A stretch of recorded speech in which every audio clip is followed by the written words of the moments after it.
Each week we take time on our service to talk about generosity, how we can steward the resources that God has given you and me through avenues like tithe and offering to fuel the mission of being disciples that make more disciples.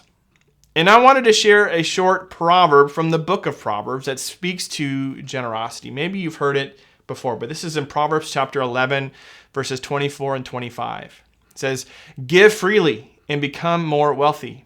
Be stingy and lose everything. The generous will prosper. Those who refresh others will themselves be refreshed."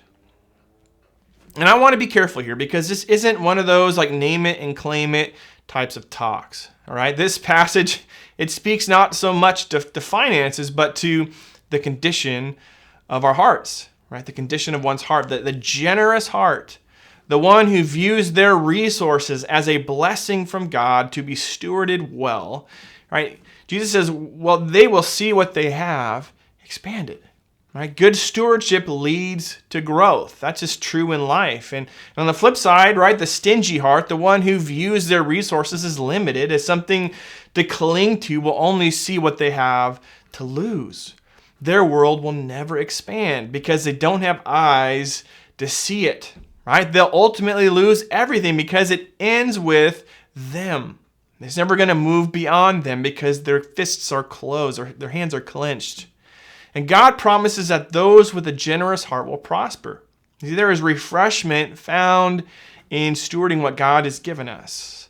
And I don't know about you, but that's what I want, right? I want to be refreshed. I want to receive that kind of blessing from God. When we choose generosity, when we give a tithe, which is 10% of our earnings, and any offering above and beyond, we're expanding what is possible with our finances. We are entrusting back to God what He has graciously provided us, and it fuels His mission through Oasis.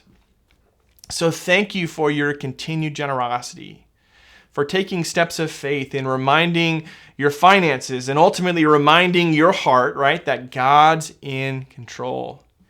And I believe this. He'll bless you for each step of obedience.